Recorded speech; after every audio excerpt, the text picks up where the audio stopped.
സഹിൻ, ഏത് രീതിയിൽ തളയ്ക്കാനാണ് ഇപ്പോൾ ശ്രമിച്ചുകൊണ്ടിരിക്കുന്നത് അവിടെ?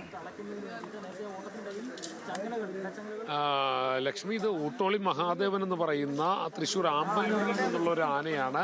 ഈ ആനയെ തളയ്ക്കാനുള്ളൊരു ശ്രമം മണിക്കൂറുകളായി നടത്തിക്കൊണ്ടിരിക്കുകയാണ്. അതായത് അതിൻ്റെ പിൻകാലിലൂടെ കയറിട്ട് കുരുക്കുന്നതിനുള്ള ഒരു നീക്കമാണ് നടത്തിക്കൊണ്ടിരിക്കുന്നത്. പക്ഷേ ആനയുടെ അടുത്തേക്ക് ആരെങ്കിലും എത്തിയാൽ ആന അപ്പോൾ തന്നെ അത് മനസ്സിലാക്കി അത് തകർക്കാനുള്ളൊരു നീക്കമാണ് നടത്തിക്കൊണ്ടിരിക്കുന്നത്. എന്തായാലും നിരവധി തവണ ഈ ശ്രമം നടത്തി രണ്ട് തവണ കയറിൽ കുരുങ്ങുകയും ചെയ്തു. പക്ഷേ ആ കയറ് 2 തവണയും ആന പൊട്ടിച്ചു എന്നുള്ളതാണ്. അതായത് തൻ്റെ അടുത്തേക്ക് ആരെങ്കിലും എത്തിയാൽ അവരെ ആക്രമിക്കാനുള്ളൊരു ശ്രമം വീണ്ടും ആന ഓടുകയാണ്, വീണ്ടും ഓടുകയാണ്. അങ്ങനെ തൻ്റെ അടുത്തേക്ക് ആരെങ്കിലും തന്നെ തളക്കാനെത്തിയാൽ അവരെ ആക്രമിക്കാനുള്ളൊരു നീക്കമാണ് ആന നടത്തിക്കൊണ്ടിരിക്കുന്നത്. മാത്രമല്ല 4 കാറുകൾ തകർത്തു, ഒരു ബുള്ളറ്റ് തകർത്തു, ഇവിടുത്തെ മതിൽ പൂർണ്ണമായി ഇടിച്ചു തകർത്തു. ശ്രീകൃഷ്ണസ്വാമി ക്ഷേത്രത്തിലേക്ക് ഉത്സവത്തിനായി കൊണ്ടുവന്ന ആന ഇന്ന് അവസാന ദിവസമാണ്. ശ്രീകൃഷ്ണസ്വാമി ക്ഷേത്രത്തിലെ ഉത്സവം അവസാനിക്കേണ്ട ദിവസം. ആ ദിവസമാണ് ഈ ആന കുളിപ്പിക്കാൻ വേണ്ടി തൊട്ടടുത്തുള്ള ജ്ഞാനോദയ സഭയുടെ വരിക്കശ്ശേരി അമ്പലത്തിന് ചേർന്നുള്ള അമ്പലക്കുളത്തിൽ കുളിപ്പിക്കാനായി കൊണ്ടുവന്നപ്പോഴാണ് ആന ഇടയുന്നത്. ഇടക്കൊച്ചിയുടെ ഒരു ചരിത്രം എടുത്തു നോക്കിയാൽ ഇക്കാലം അത്രയും ഉത്സവങ്ങൾ നടന്നിട്ടുണ്ട്. 3 ക്ഷേത്രങ്ങളാണ് ഇവിടെയുള്ളത്. ആ ക്ഷേത്രങ്ങളിൽ അടുത്തടുത്ത മാസങ്ങളിലായിരിക്കും ഉത്സവങ്ങൾ നടക്കുന്നതും. ആ 3 ഉത്സവങ്ങളിലും നിരവധി ആനകളെ എഴുന്നള്ളിക്കാറുമുണ്ട്. പക്ഷേ ഇതുവരെയും ആന ഇങ്ങനെ ഇടഞ്ഞിട്ടില്ല. ഇതാദ്യമായിട്ടാണ് ഇത്തരത്തിൽ ഒരു ആന ഇടയുന്നത്. പക്ഷേ അത് അപകടകരമായ അവസ്ഥയിൽ തന്നെയാണ് തുടരുന്നത്. ആ ആനയെ തളക്കാൻ കഴിയുന്നില്ല. അതിനു പറ്റിയ സംവിധാനങ്ങളൊന്നും തന്നെ ഇപ്പോൾ ഇല്ല എന്ന് പറയേണ്ടി വരും. ഈ പാപ്പാന്മാരും ഒപ്പം തന്നെ എലിഫന്റ് സ്ക്വാഡും മണിക്കൂറുകളായി നടത്തുന്ന ശ്രമമല്ലാതെ ആനയെ മയക്കുവെടി വയ്ക്കുന്നതിനോ അല്ലെങ്കിൽ വനംവകുപ്പ് ഉദ്യോഗസ്ഥരെത്തി മറ്റ് നടപടികൾ സ്വീകരിക്കുന്നതിനോ ഒന്നും സാധിച്ചിട്ടില്ല എന്നുള്ളതാണ്. എന്തായാലും ഡിവിഷൻ കൗൺസിലറോട് തന്നെ ചോദിക്കാം, എന്താണ് ഇവിടെ മയക്കുവെടി വെക്കുന്നതിന് വേണ്ട വല്ല നടപടിയും പോയിട്ടുണ്ടോ? ആരെങ്കിലും അറിയിച്ചിട്ടുണ്ടോ? തീരുമാനത്തിലേക്ക് എത്തിയിട്ടില്ല എന്നുള്ളതാണ് വിവരം ഇതുവരെ അറിഞ്ഞത്. പക്ഷെ മയക്കുവെടി വെക്കുന്ന രീതിയിലേക്ക് തന്നെ പോകേണ്ടി വരും. ഇപ്പോൾ അത്രത്തോളം ആന നിയന്ത്രണ വിധേയമൊന്നും ആയിട്ടില്ല, ശാന്തനായിട്ടില്ല ഇതുവരെ ആന. ഇരുട്ടാകണമല്ലോ, അത് കൂടുതൽ പ്രശ്നങ്ങൾ ഉണ്ടാക്കില്ല. കൂടുതൽ പ്രശ്നത്തിലേക്ക് നീങ്ങുന്ന ഒരു സാഹചര്യമാണ്. ഇരുട്ടായി കഴിഞ്ഞാൽ പിന്നെ നമുക്കൊരു നിയന്ത്രിക്കുവാനായിട്ടുള്ള ഒരു സാവകാശം ഇല്ലാത്തൊരു അവസ്ഥയിലേക്ക് മാറും. അപ്പം അതിനു മുമ്പായിട്ട് എന്തെങ്കിലും ചെയ്യണമെന്നുള്ളതാണ് നാട്ടുകാരുടെയൊക്കെ ഒരു ആവശ്യം. ഈ അമ്പലവളപ്പിന് പുറത്തേക്ക് പോയി കഴിഞ്ഞാൽ ജനവാസ മേഖലയല്ലേ, അപകടകരമായ വലിയ ജനവാസ മേഖലയുള്ള ഒരു പ്രദേശമാണിത്. ഈ അമ്പലത്തിന്റെ പറമ്പിലായതുകൊണ്ടാണ് ഇത്രയും വലിയ പ്രശ്നങ്ങളില്ലാണ്ട് ഇവിടെ നിന്ന് പോയത്. മറ്റു റോഡിലേക്ക് ഇറങ്ങിയിരുന്നെങ്കിൽ വലിയ രീതിയിലുള്ള ഒരു വിപത്ത് നമ്മുടെ ഈ നാടിന് തന്നെ വന്നേനെ. അതായത് ഈ ആന ആ ഭാഗത്തേക്ക് നീങ്ങിയാണെങ്കിൽ അതിനെ തടയുന്നതിന് വേണ്ട ഒരു സംവിധാനവും ഇല്ല. ചുരുക്കി പറഞ്ഞാൽ ഇപ്പോഴത്തെ അവസ്ഥയിൽ ആന റോഡിലേക്ക് ഇറങ്ങി തന്നെ പോകേണ്ട ഒരു അവസ്ഥയാണ്. അതിനെ നിയന്ത്രിക്കുവാൻ പറ്റിയ ഒരു സാഹചര്യവും സംവിധാനങ്ങളും എലിഫന്റ് സ്ക്വാഡിന്റെയോ പോലീസിന്റെയോ ഭാഗത്തില്ല എന്നുള്ളതാണ് ഇപ്പോൾ നമുക്ക് മനസ്സിലാക്കാൻ സാധിക്കുന്നത്. അത് തന്നെയാണ് മനസ്സിലാക്കേണ്ടത് ലക്ഷ്മി. അതായത് ഒരു ഡിവിഷൻ കൗൺസിലർ തന്നെ അദ്ദേഹം തുറന്നു പറയേണ്ടി വരുന്നു. ഇത് ഈ അമ്പലപ്പറമ്പിൽ നിന്നും പുറത്തേക്ക് ഇറങ്ങിക്കഴിഞ്ഞാൽ സ്വാഭാവികമായും ജനവാസ മേഖലയാണ്, വലിയ അപകടങ്ങൾ ഉണ്ടാകും. അത് ഇരുട്ടുന്നതിന് മുൻപ് ഈ ആനയെ തളക്കുക എന്നുള്ളതാണ്. അല്ലെങ്കിൽ അത് വലിയ കുഴപ്പങ്ങളിലേക്ക് കാര്യങ്ങൾ പോകും. മയക്കുവെടി വെച്ചില്ലെങ്കിൽ അത് മറ്റു കുഴപ്പങ്ങൾ ഉണ്ടാക്കും. ഈ ആന ഇപ്പോൾ നിൽക്കുന്ന ഭാഗം ഒരു സുരക്ഷിതമായ ഒരു ഭാഗത്താണ് നിൽക്കുന്നത്. പക്ഷേ ഇവിടെ നിന്നും ആന മറ്റു ഭാഗങ്ങളിലേക്ക് പോയി കഴിഞ്ഞാൽ സ്വാഭാവികമായും ആ മതിലോ അല്ലെങ്കിൽ മതിൽക്കെട്ടിന് പുറത്തേക്ക് പോയി കഴിഞ്ഞാൽ അത് അപകടം കൂടുതൽ വിളിച്ചു വരുത്തും. കാരണം നിരവധി ആളുകൾ തിങ്ങിപ്പാർക്കുന്ന ഒരു ഏരിയയാണ് അല്ലെങ്കിൽ ഒരു പ്രദേശമാണിത്. അതുകൊണ്ട് തന്നെ ഈ ആനയെ ഇവിടെ നിന്നും ഈ കോമ്പൗണ്ടിൽ നിന്നും പുറത്തിറങ്ങാതെ ആനയെ തളക്കുക, അതിനു മുൻപ് തന്നെ ആനയെ തളക്കുക, ആ നടപടികളിലേക്ക് പോകേണ്ടി വരും. അല്ലെങ്കിൽ അത് വലിയ കുഴപ്പമുണ്ടാക്കും എന്നുള്ളത് തന്നെയാണ് ലക്ഷ്മി മനസ്സിലാക്കേണ്ടത്. ഇപ്പോൾ നേരം ഇരുട്ടിക്കൊണ്ടിരിക്കുകയാണ്, സന്ധ്യ ആയിക്കൊണ്ടിരിക്കുകയാണ്. അങ്ങനെ വരികയാണെങ്കിൽ വെളിച്ചത്തിൻ്റെ പ്രശ്നം വരും. മറ്റ് ആനയെ തളക്കുന്നതിന് വേണ്ടിയുള്ള നടപടികളിലേക്ക് പോകുമ്പോൾ അത് കൂടുതൽ കുഴപ്പങ്ങൾ ഉണ്ടാക്കും. എന്തായാലും അതിനു മുൻപ് തന്നെ തളക്കുന്നതിന് വേണ്ടിയുള്ള നടപടികൾ ബന്ധപ്പെട്ട ഉദ്യോഗസ്ഥർ സ്വീകരിക്കുമെന്ന് കരുതാം. എന്തായാലും ഇത്രയും നേരമായിട്ടും ഈ ആന പാപ്പാനും എലിഫന്റ് സ്ക്വാഡും അല്ലാതെ നേരത്തെ സൂചിപ്പിച്ചതുപോലെ തന്നെ വനംവകുപ്പിൻ്റെ ഉദ്യോഗസ്ഥരോ മയക്കുവെടി വയ്ക്കുന്നതിന് വേണ്ടിയുള്ള നടപടികളോ ഒന്നും തന്നെ സ്വീകരിച്ചിട്ടില്ല. അത് ആശങ്ക അല്ലെങ്കിൽ ഭയപ്പെടുത്തുന്ന ഒരു കാര്യം കൂടിയാണ്. കൂടുതൽ ആളുകൾ നേരത്തെ ഞാൻ സൂചിപ്പിച്ചതുപോലെ തന്നെ തിങ്ങിപ്പാർക്കുന്ന ഒരു പ്രദേശം, ആ പ്രദേശത്ത് ആയതുകൊണ്ട് തന്നെ ഈ ആന ഈ അമ്പല കോമ്പൗണ്ട് വിട്ട് പുറത്തേക്ക് പോയാൽ അത് അപകടകരമായ ഒരു കാര്യമാണ് ലക്ഷ്മി. അങ്ങനെ തളയ്ക്കാനുള്ള ശ്രമം അവിടെ നടക്കുന്നുണ്ട്. പക്ഷേ അത് ഫലപ്രാപ്തിയിലേക്ക് എത്തുന്നില്ല എന്നുള്ളതാണ്. ഒരു പക്ഷേ മയക്കുവെടി വെക്കേണ്ടി വരുമോ എന്നുള്ളതൊക്കെയാണ് ഈ ഘട്ടത്തിൽ ചിന്തിക്കുന്നത്. സഹിൻ, അവിടെ ഇരുട്ട് പരക്കുകയാണ്. അവിടെ ആളുകൾ കൂടുതലായി എത്തിച്ചേരുന്നുണ്ടോ? അവിടുത്തെ ഒരു പരിസരമൊക്കെ എങ്ങനെയാണിപ്പോൾ? ലക്ഷ്മിയോട് നിരവധി ആളുകളാണുള്ളത്. കാരണം ഈ കാണുന്നത് പോലെ തന്നെ ആളുകൾ ചുറ്റും തിങ്ങി നിറഞ്ഞിരിക്കുന്നു. മാത്രമല്ല റോഡാണ്, ഈ അമ്പലപ്പറമ്പിന് മുന്നിലായി കാണുന്നത് റോഡാണ്. ആ റോഡ് എന്ന് പറയുന്നത് അവിടെ എല്ലാം ആളുകൾ തിങ്ങി നിറഞ്ഞു കഴിഞ്ഞിരിക്കുന്നു.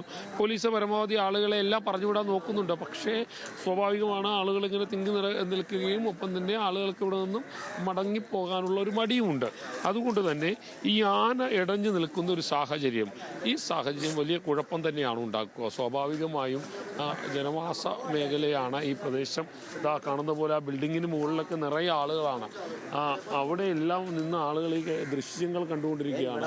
അതൊക്കെ വലിയ കുഴപ്പങ്ങൾ അല്ലെങ്കിൽ വലിയ അപകടങ്ങൾ അല്ലാതെയും വിളിച്ചു വരുത്തും. ഈ ആളുകളെയൊക്കെ ഇവിടെ നിന്ന് ഒഴിപ്പിക്കാനുള്ളൊരു നീക്കം പോലീസ് നടത്തുന്നുണ്ട്. പോലും ആളുകൾ ആരും തന്നെ പല ഭാഗങ്ങളിൽ നിന്നും ആളുകൾ ഈ ആനയെ കാണുന്നതിനും ആ ഇടഞ്ഞാന ഇത് ആന തകർത്ത ഒരു വാഹനമാണ്.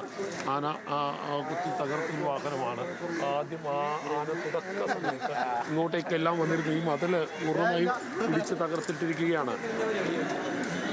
ഒരുപക്ഷെ ഭാഗ്യം കൊണ്ട് മാത്രമായിരിക്കാം ആ സമയത്ത് ആന ഈ കോമ്പൗണ്ടിന് പുറത്തേക്ക് പോകാതിരുന്നത്. അങ്ങനെ ആന കോമ്പൗണ്ടിന് പുറത്തേക്ക് പോയിരുന്നെങ്കിൽ അത് വലിയ അപകടം വിളിച്ചു വരുത്തുമായിരുന്നു. ഇപ്പോഴും ആന സുരക്ഷിതമായ ഒരു സ്ഥലത്ത് നിൽക്കുന്നു എന്നുള്ളത് ആണ് ഇതിൽ ഒരു ആശ്വാസകരമായിട്ടുള്ളൊരു കാര്യം. അവിടെ നിന്നും മറ്റേതെങ്കിലും ഭാഗത്തേക്ക് ആന മാറിയാൽ അത് കൂടുതൽ അപകടം തന്നെയായിരിക്കും.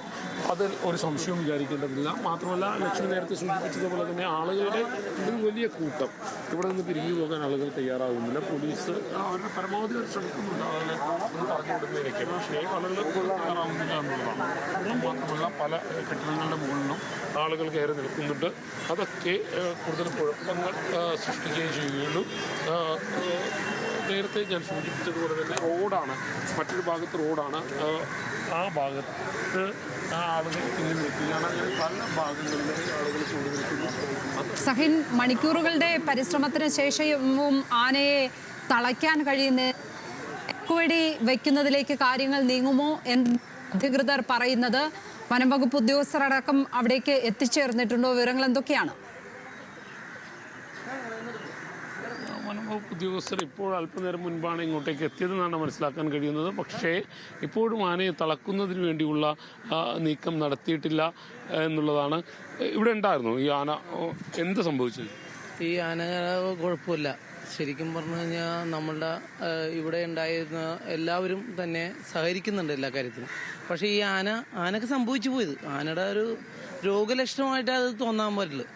എനിക്ക് എത്ര പറയാനുള്ളത്. എന്തായാലും ഈ ആളുകളൊക്കെ ചില ആനപ്രേമികളും ഈ കൂട്ടത്തിലുണ്ട്. അവർക്ക് മറ്റൊന്ന് ഈ ഇത്തരത്തിൽ ആന ഇടഞ്ഞപ്പോൾ അത് അംഗീകരിക്കാനും ചില ആളുകൾക്ക് കഴിയുന്നില്ല എന്നുള്ളതാണ്. എന്തായാലും ഞാൻ നേരത്തെ സൂചിപ്പിച്ചതുപോലെ തന്നെ ആന ഇപ്പോഴും തളക്കാൻ അല്ലെങ്കിൽ ആനയെ തളക്കാൻ ഇപ്പോഴും കഴിഞ്ഞിട്ടില്ല. അതിനുവേണ്ടിയുള്ള ശ്രമങ്ങൾ തുടർന്നുകൊണ്ടിരിക്കുന്നു. ആ ശ്രമം പക്ഷേ അമ്പെ പരാജയപ്പെട്ടു പോവുകയാണ്. ഇപ്പോൾ നന്നായി തന്നെ ഇരുട്ടി തുടങ്ങിയിരിക്കുന്നു. ഈ രീതിയിൽ ഈ ഇരുട്ട് പടർന്നു കഴിഞ്ഞാൽ അത് വലിയ കുഴപ്പങ്ങൾ ഉണ്ടാക്കും. ആന അവിടെ നിന്ന് മറ്റേതെങ്കിലും ഭാഗത്തേക്ക് മാറിയാൽ അതിനെ തടയുന്നതിന് വേണ്ട നടപടികളൊന്നും തന്നെ ഈ ഘട്ടത്തിലും സ്വീകരിച്ചിട്ടില്ല. ഇപ്പോഴും പാപ്പാന്മാർ ആനയെ തളക്കാനുള്ളൊരു ശ്രമം കാര്യമായി തന്നെ നടത്തിക്കൊണ്ടിരിക്കുകയാണ്. ആ ശ്രമം ഇപ്പോഴും തുടർന്നുകൊണ്ടിരിക്കുന്നു. പക്ഷേ അതെങ്ങും എത്തിക്കാൻ കഴിഞ്ഞിട്ടില്ല. ഈ ആനയെ തളക്കാനോ അല്ലെങ്കിൽ ഏത് രീതിയിലാണ് ഈ തളക്കും? മയക്കുവെടി, നേരത്തെ ലക്ഷ്മി സൂചിപ്പിച്ചതുപോലെ തന്നെ ഒരു മയക്കുവെടി വെച്ച് ആനയെ വീഴ്ത്താം എന്ന് കരുതിയാൽ അതിനുള്ള ഒരു നീക്കങ്ങൾ ഈ ഘട്ടം വരെയും ആരംഭിച്ചിട്ടില്ല. വലിയ സങ്കടം അല്ലെങ്കിൽ വലിയ അപകടമുണ്ടാക്കുന്ന ഒരു കാര്യം കൂടിയാണ് നേരത്തെ പറഞ്ഞു വന്നത്. കാരണം ഈ ആനയെ തളക്കുന്നതിന് വേണ്ടിയുള്ള എന്തെങ്കിലും ഒരു നടപടി ഉദ്യോഗസ്ഥരുടെയോ അല്ലെങ്കിൽ അധികൃതരുടെ ഭാഗത്തുനിന്ന് വേണമല്ലോ. പക്ഷെ അങ്ങനെ ഒന്നും തന്നെ ഇപ്പോൾ ഉണ്ടായിട്ടില്ല എന്നുള്ളതാണ്. അതുകൊണ്ട് തന്നെ കൂടുതൽ പ്രശ്നങ്ങളിലേക്ക് പോകുന്നതിന് മുൻപ് ആ ആനയെ ഏത് വിധേനയും തളക്കാനുള്ള ഒരു നീക്കം നടത്തണമെന്നുള്ളത് തന്നെയാണ് ഇവിടുത്തെ കളക്ടറെ വിളിച്ച് ഞാൻ പറഞ്ഞപ്പോൾ ഇനി ഇരുട്ടായി, ലൈറ്റ് സംവിധാനം ഒരുക്കണം. ആനയെ തളക്കാനായിട്ട് ഫോറസ്റ്റിന്റെ ആൾക്കാർ വന്നിട്ടില്ല, എലിഫന്റ് സ്ക്വാഡ് മാത്രമേ വന്നിട്ടുള്ളൂ. അപ്പോൾ അടിയന്തരമായിട്ട് ഇത് ജനവാസ മേഖലയായിട്ടൊക്കെ ഓടിക്കേറിയ വലിയൊരു പ്രശ്നത്തിലേക്ക് മാറുമെന്ന് ഞാൻ സൂചിപ്പിച്ചിട്ടുണ്ട്. എന്താണ് കളക്ടർ മറുപടി പറഞ്ഞത്? ഇപ്പൊ എനിക്കൊന്ന് പുള്ളി അറിഞ്ഞിട്ടില്ല എന്ന് തോന്നുന്നു. വിളിച്ചപ്പോൾ ഇപ്പൊ ഞാൻ പറഞ്ഞപ്പോഴാണ് എവിടെ വെച്ച് എത്ര മണിക്ക്, ഞാൻ സമയവും സന്ദർഭങ്ങളും എല്ലാം പറഞ്ഞു കൊടുത്തിട്ടുണ്ട്. അടിയന്തരമായിട്ട് ഇടപെടണമെന്ന് ആവശ്യപ്പെട്ടിട്ടുണ്ട്. എന്തായാലും കളക്ടറെ ഇപ്പോൾ ഈ വിവരം അറിയിച്ചു എന്നുള്ളതാണ് ഇവിടുത്തെ ഡിവിഷൻ കൗൺസിലർ പറയുന്നത്. അദ്ദേഹം പറയുന്നത് കളക്ടർ കാര്യം അറിയിച്ചു, അപ്പോഴാണ് കളക്ടർ ഇക്കാര്യം അറിയുന്നതെന്ന് പോലും നന്നായി ഇരുട്ടി തുടങ്ങിയിരിക്കുന്നു. ആനയെ കാണാൻ പോലും കഴിയാത്ത സ്ഥിതിയാണുള്ളത്. കാര്യങ്ങൾ കൈവിട്ട് പോകുന്ന നിലയിലേക്ക് തന്നെ എത്തുന്നു. ഇപ്പോഴും ആനയെ തളക്കാൻ കഴിഞ്ഞിട്ടില്ല, ആന ശാന്തവുമായിട്ടില്ല. അതുകൊണ്ട് തന്നെ ഇത് അപകടം പിടിച്ച ഒരു അവസ്ഥ തന്നെയാണ്.